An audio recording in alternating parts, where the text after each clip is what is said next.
ദൈവം നൽകിയ അനുഗ്രഹമാണ് കുടുംബം. മാതാപിതാക്കളാണ് കുടുംബത്തിന്റെ നെടുന്തൂണ്. കുടുംബത്തിന്റെ ഐക്യമാണ് ആ കുടുംബത്തിന്റെ ഉയർച്ച. നിങ്ങൾ ചിന്തിച്ചിട്ടുണ്ടോ, ഈ കുറഞ്ഞ കാലത്തെ ജീവിതം പരസ്പരം വിമർശിച്ചിട്ട് എന്ത് കാര്യം? വിമർശിക്കും തോറും കുടുംബങ്ങളിൽ വാശിയും വൈരാഗ്യവും കൂടി വരുന്നു. തിരിച്ചു വരാത്ത ഈ ലോകത്ത് വിഡ്ഢികളാകാതെയുള്ള ജീവിതം സന്തോഷത്തിലാകണം. ഒരു ദിവസത്തെ ജീവിതം പോയാൽ അത് നഷ്ടം തന്നെയാണ്. പരസ്പരം സ്നേഹമില്ലാത്ത വീടുകളിൽ ഐശ്വര്യമുണ്ടാകില്ല. അനുജൻ, ജ്യേഷ്ഠൻ, പെങ്ങൾ, മാതാപിതാക്കൾ, അതൊക്കെ ഓരോ ബന്ധങ്ങളാണ്. ഒരുമിച്ച് നിന്ന് ഒരു കുടുംബത്തെ എങ്ങനെ ഉയർത്താമെന്നാണ് നമ്മൾ ചിന്തിക്കേണ്ടത്. എല്ലാവരെയും ഒരുമിപ്പിക്കാനുള്ള മനസ്സാണ് ആദ്യം നമുക്ക് വേണ്ടത്.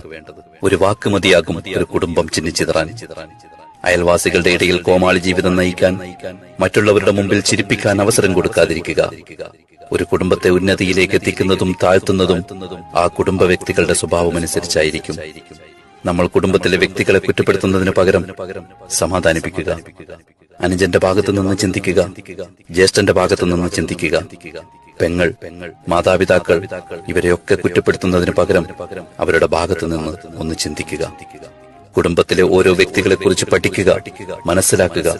പുഞ്ചിരിച്ചുകൊണ്ട് മാത്രമേ പെരുമാറാവൂ. ഞാനാണ് ശരി, എന്റെ ചിന്തയാണ് ശരി എന്ന മനോഭാവം പൂർണ്ണമായി മാറ്റിയെടുക്കണം. ആരെയും ഒറ്റപ്പെടുത്തി കുറ്റപ്പെടുത്തരുത്. എല്ലാവരും ആഗ്രഹിക്കുന്നത് കുടുംബങ്ങളിൽ സമാധാനമാണ്. എന്തെങ്കിലും കുറച്ച് ലാഭങ്ങൾക്ക് വേണ്ടി കുടുംബബന്ധം തകർക്കരുത്. കുടുംബങ്ങൾ ചിന്നിച്ചിതറാനുള്ള അവസരങ്ങൾ ഉണ്ടാവരുത്. ഓരോരുത്തർക്കും ഓരോ പദവികളുണ്ട്. മാതാവ് ഒരു പദവിയാണ്, പിതാവ് ഒരു പദവിയാണ്, ജ്യേഷ്ഠൻ ഒരു പദവിയാണ്, അനിയൻ അതൊരു പദവിയാണ്, ഭാര്യ ഒരു പദവിയാണ്, പെങ്ങൾ ഒരു പദവിയാണ്. ജ്യേഷ്ഠന്റെ ഭാര്യ അമ്മയുടെ സ്ഥാനത്താണ്. മൂത്തവരെ മൂത്തവരായും ഇളയവരെ ഇളയവരായി തന്നെ കാണണം. കുടുംബബന്ധം തകരുന്ന ഒരു സംസാരവും അണിയറയിൽ നടക്കരുത്.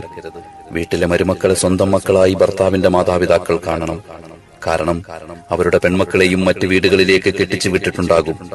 എല്ലാവരും സ്ത്രീകളാണെന്ന ബഹുമാനം നൽകുക. അയൽവാസികളെ പരിഗണിക്കുക. അവർ ചിലപ്പോൾ മിണ്ടിയില്ലെങ്കിലും നമ്മൾ മിണ്ടി തുടങ്ങണം. നമ്മുടെ വീട്ടിലുണ്ടാകുന്ന എല്ലാ സന്തോഷങ്ങളിലും അവരെ കൂടി ഉൾക്കൊള്ളിക്കണം. നല്ല മാറ്റങ്ങളും നല്ല ചിന്തകളും. പഴകി ദ്രവിച്ച ചിന്തകളെ ഒഴിവാക്കൂ. പുതിയ ചിന്തയിലേക്കുള്ള പുതിയ മനുഷ്യനാകുക.